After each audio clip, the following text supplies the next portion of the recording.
sacerdote. Os pais de Luís Maria eram boas pessoas, embora o pai fosse um tanto autoritário e de bom caráter, bastante duro e introvertido. Talvez o nosso santo teria herdado ele um pouco desse temperamento, embora tenha procurado sempre dulcificá-lo e dominá-lo. São Luís Maria foi o segundo dos 18 filhos que o céu concedeu àquele casal exemplar de João Batista e Joana.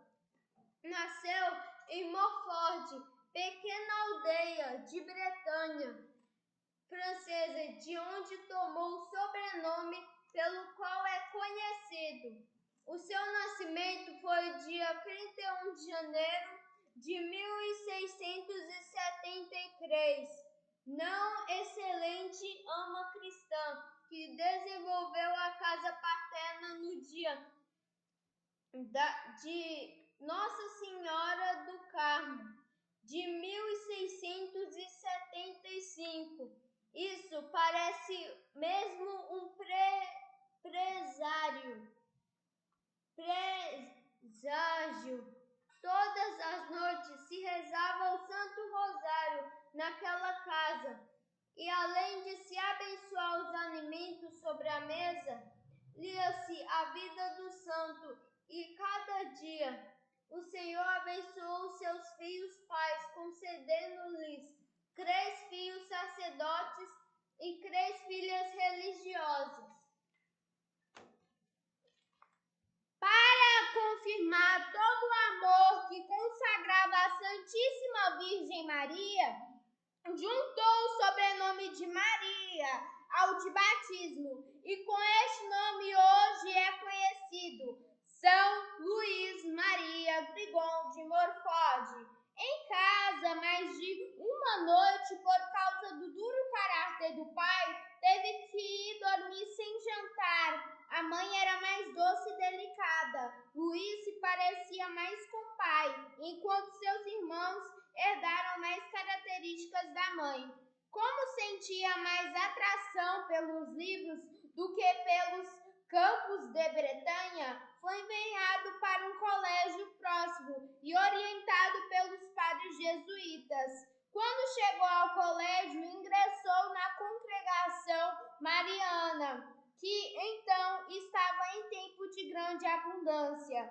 Visitava com frequência a igreja dos padres carmelitas da cidade de Rennes, famosa pela santidade de vida daqueles religiosos. E um dia, orando, alguém diante de uma imagem de Nossa Senhora ouviu que alguém o chamava ao sacerdócio como um anjo. No processo de beatificação, os próprios condiscípulos testemunharam o que muito que rezava diante da Virgem Maria e o modo como fazia, parecendo uma estátua. Gostava de rezar principalmente diante da imagem da Virgem da Paz, que se venerava da citada igreja dos Carmelitas de Rennes.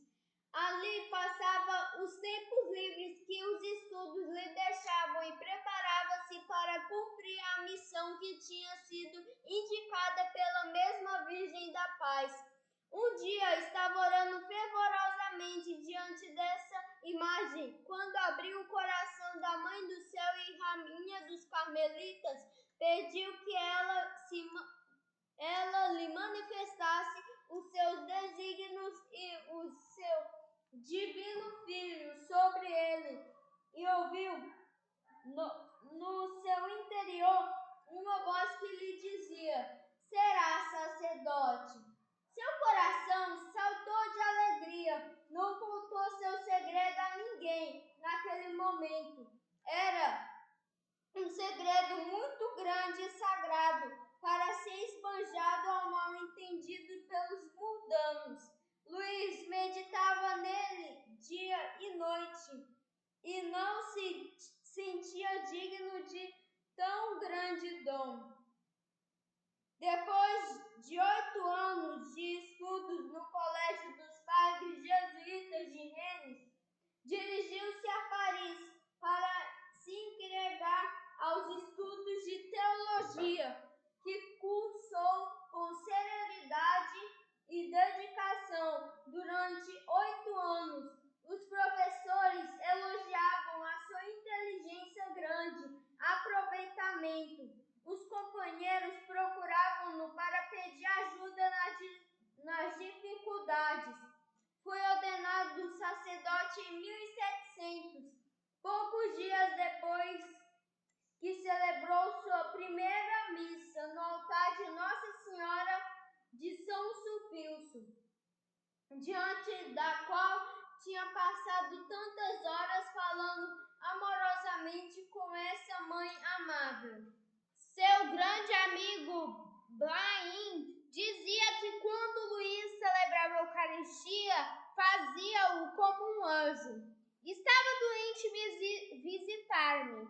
Muitas e belas páginas se escreveram sobre o Sermão da Montanha, ou as Bem-aventuranças. Neles, Nosso Senhor marcou a meta que todos os cristãos são chamados a atingir, mas ela é tão elevada. O jovem Luís Maria quis alcançar, ou melhor, tentar sempre subir até a meta, sem nunca se deter. E para isso ele sabia muito bem que o principal alvo é aparecer-se como o Senhor, que ia sempre a toda a parte fazendo bem, que nos pregou e sobretudo com seu exemplo de vivência de todas as obras de misericórdia.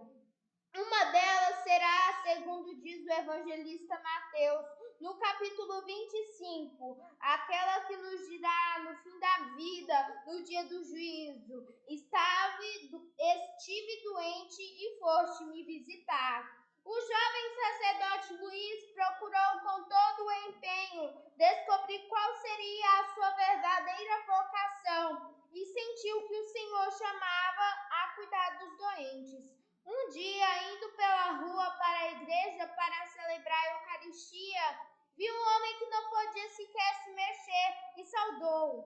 Ouça, bom homem, onde é que você vive? Eu viver, meu filho.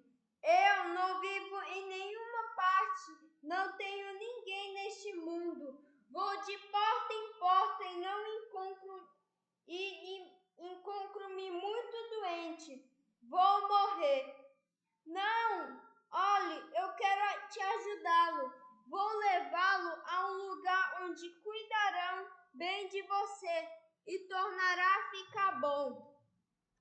Carregou o homem nos ombros e levou ao hospital de Pontiris, onde ele era, ao mesmo tempo, capelão e enfermeiro. Por esses e outros casos semelhantes, foi despedido 3 vezes do hospital, mas continuava fazendo obras de caridade, curando corpo e almas. Ataca os jansenistas. Desde o início do cristianismo, sempre houve na igreja hereges que quiseram destruí-la ou semear no seu seio a cisânia, o joio que fala o evangelho. É bom recordar a parábola que nos contou Jesus. Um dia, um homem semeou boa semente no seu campo, mas, enquanto dormia, alguns inimigos dele foram lá semear joio. Ao nascer o trigo, também nasceu com ele o joio, que a semeava afogar o trigo. Os criados do patrão disseram: Senhor, queres que arranquemos-nos o joio? Não, para que não aconteça que ao arrancá-lo, arranqueis também o trigo. É melhor que deixe crescer, e quando chegar o tempo da ceifa, direi aos ceifeiros: ceifai o primeiro trigo bom e levai-o para os celeiros, e depois ceifai também o joio e jogai ao fogo. Nos anos em que Luís Maria foi ordenado sacerdote na França, sua pátria, estava todo o seu fulgor a heresia do jansenismo, que tinha sido difundida por um clérigo, que, segundo ele próprio dizia, a havia retirado da Sagrada Escritura. Era uma série de exageros e ensinamentos contrários à fé. Durante os séculos, a Igreja havia ensinado, apresentava um Deus castigador e longínquo, zombava de todas as práticas tradicionais da Igreja. Por isso, nosso herói se levantou com força e zelo contra estes hereges. Eles tinham se infiltrado até nos próprios seminários, e não poucos sacerdotes haviam caído em suas armadilhas. O jovem Luís tratou de desmascará-los e atacava-os noite e dia. Suas ardentes missões nos seus belos livros, por isso declararem uma guerra mortal, dizendo: tememos mais o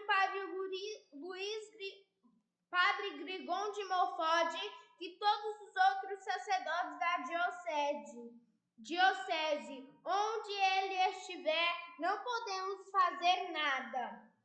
Missionário no ultramar. Talvez algum leitor desta breve biografia possa perguntar: qual será a minha vocação? Para onde me chamará o Senhor? Onde querá Ele que o sirva melhor durante toda a minha vida? Também o nosso padre Luís Maria esperava por sua vocação e, apesar de ser sacerdote, ainda não sabia com clareza qual era o caminho definitivo, ou melhor dito, em que espécie de apostolado queria o Senhor para lhe ser mais útil para a causa da salvação dos homens. Em Pontires, entregou-se ao cuidado dos doentes. Em Nantes, em outras dioceses, tornou-se um intrépido combatente contra as heresias jansenistas.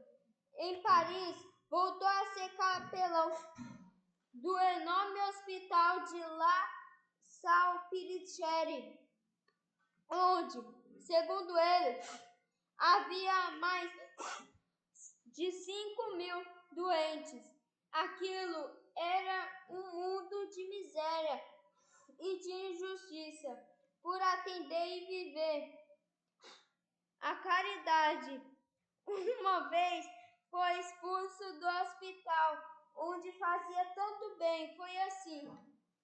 Por dizer a verdade aos dirigentes sobre as injustiças que cometiam aos atropelos que eram o objeto, os próprios doentes, um dia no refeitório encontrou debaixo de seu prato a ordem que estava despedindo daquele hospital. Dirigiu-se a Roma a fim de ver mais uma vez se o Papa aprovava o que ele dizia ser a sua vocação de sempre ir às missões ultramarianas para evangelizar as pessoas que não conheciam a Deus. Recebeu o Papa Clemente XI em 1706. Santo Padre, venho pedir vossa bênção para ir às missões e aí rasgar minha vida por Cristo.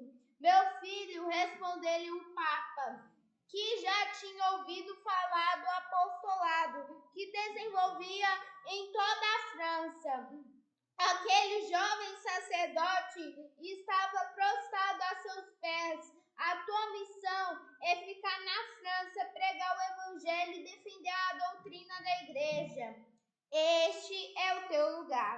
Parece que cada um de nós foi feito pelo Senhor para encher um vazio no mundo.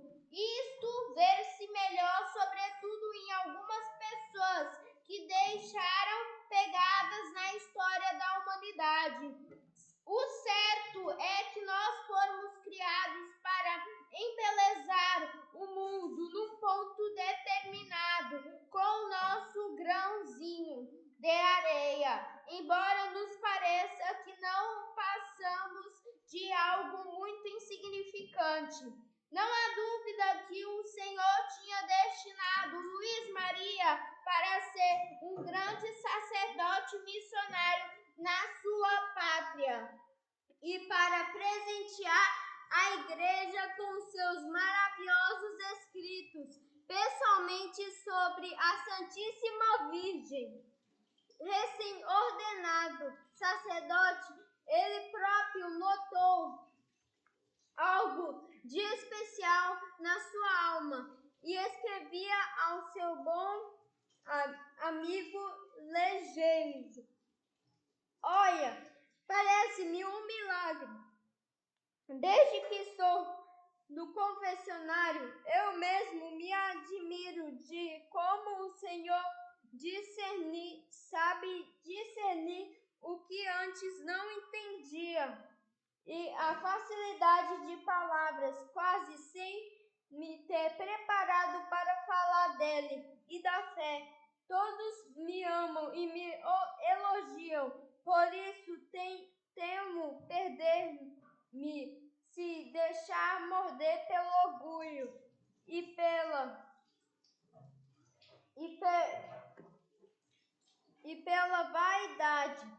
Essas palavras que escreveu o recém-ordenado sacerdote estão ainda mais verdadeiras ao como recorrer aos anos, até chegar a seu zeloso, famoso missionário, o que percorrer toda a França, pregando Jesus Cristo e a sua Santíssima Mãe. Bem que podíamos apelidar o Marcelo dos hereges, pois os combateu sem tréguas nem descanso. Por isso, embora à primeira vista apareça tenha fracassado seu sonho de ir para as missões, para países longínquos, agora vemos o que foi uma verdade que lhe disse o Papa: o teu lugar é aqui. Nenhuma cruz? Que grande cruz! É bom saber que a cruz escrita como minúscula e a cruz escrita com maiúscula. A cruz com minúscula são provas e dissabores que nos cabe carregar nesta vida, neste vale de lágrimas, como dizemos na oração da Salve Rainha. A cruz com maiúscula é a que Nosso Senhor levou até o Calvário e na qual foi crucificado por nosso amor e para nos redimir dos nossos pecados. A dor como a dor, se não é por motivos sobrenaturais e unindo-nos à cruz de Jesus Cristo, seria uma aberração. Sofrer por sofrer seria uma heresia, um masoquismo, mas sofrer por amar a Jesus Cristo, para unir a nossa dor à dele, adquire um valor incomensurável, quase infinito. Todos os santos amaram a cruz e abraçaram com grande amor. Houve santos que, quando tudo lhes corria bem, não tinham cruzes. Se voltavam para o Senhor, lhe dizia com carinho: mas, Senhor, para onde te retirastes? Porque já não te recordas de mim? Não me envias cruzes para sofrer por ti? O santo sacerdote Luís Maria carregou muitas vezes, desde o berço até o sepulcro. Deus conduziu-o pelo mesmo caminho que percorreu seu Filho, Jesus Cristo.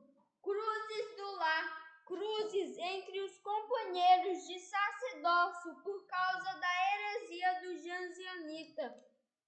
Cruzes entre os enfermos, cruzes vivendo sem teto e sem comida, mendigando de porta em porta, cruzes porque a via de Jesus era blasfemado e ultrajado, cruzes por não ver satisfeitos seu desejo a partir das missões. Cruzes, quando acusaram de herege e quando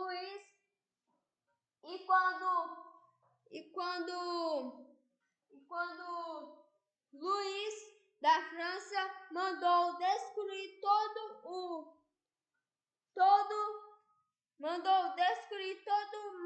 magnífico edifício que tinha levantado para a sua obra. Ele não podia viver sem cruzes, por isso acostumava a repetir: nenhuma cruz, que grande cruz.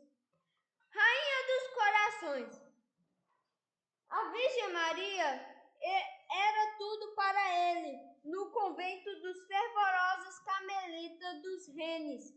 Diante da Virgem da Paz, aquela que convidou-o a ser sacerdote, aprendeu daqueles filhos da Virgem a doutrina mariana do venerável carmelita Miguel de Santo Agostinho em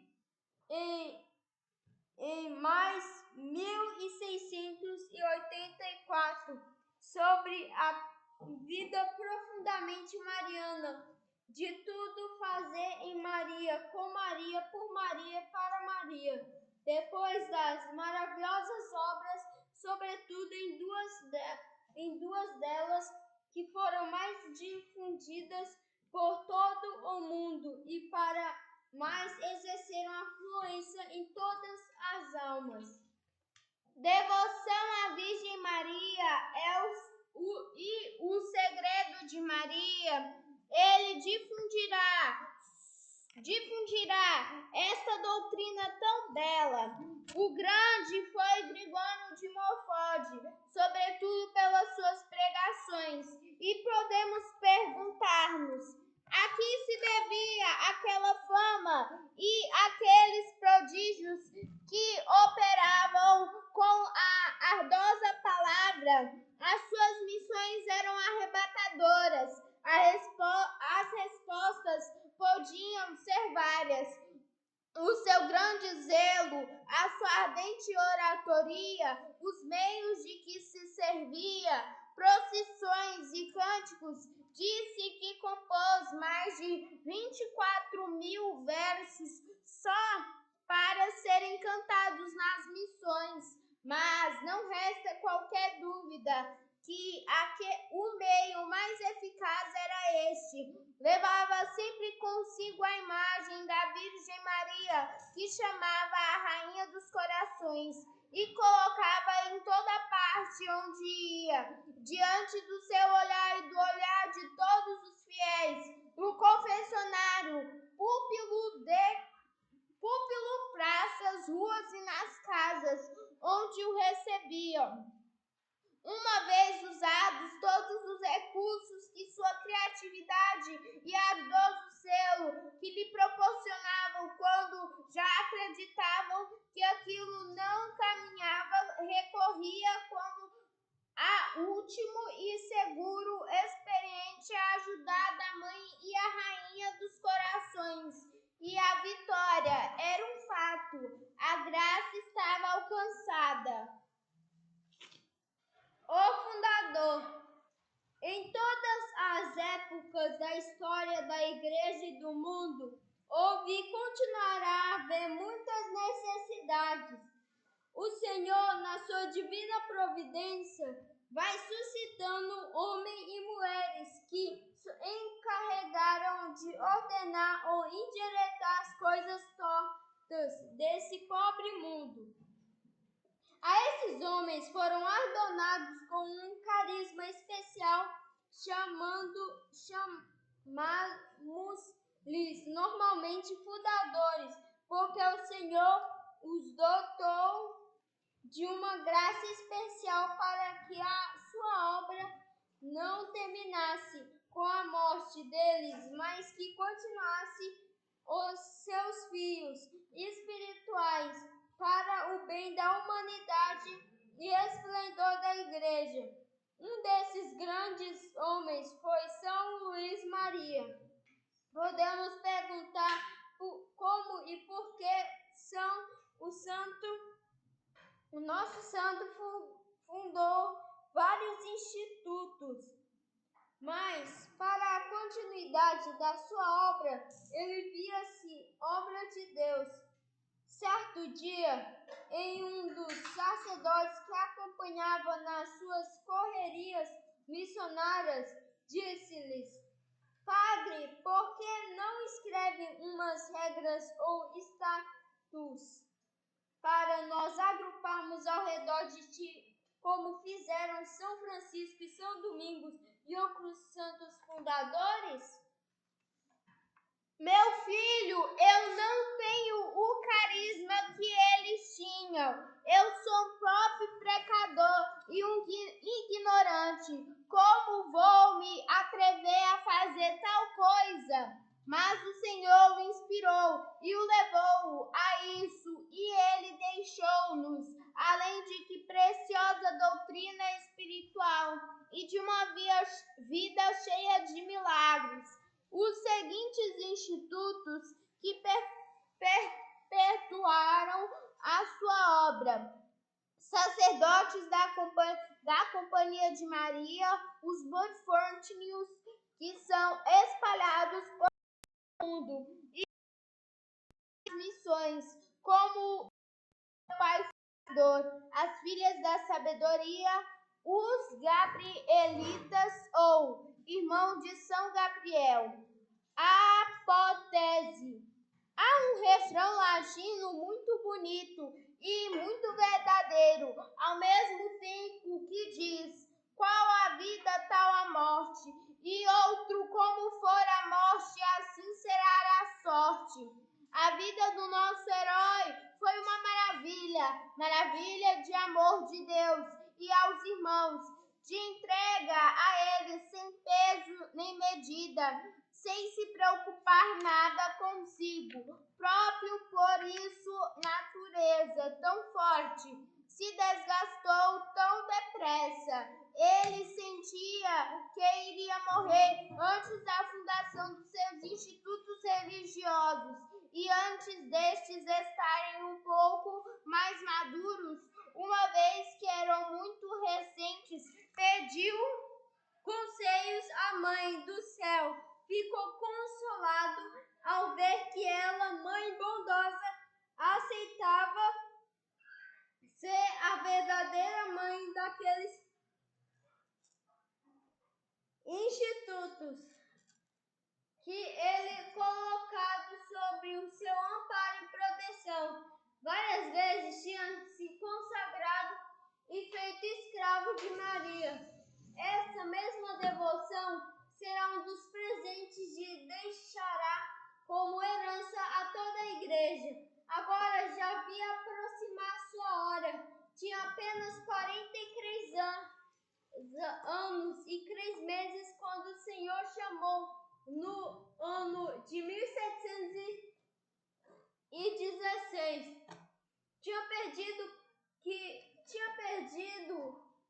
que quando morresse, o seu coração fosse colocado debaixo do altar da Santíssima Virgem Maria. Esse era o seu testamento, que selava uma vida totalmente consagrada ao seu amor e serviço.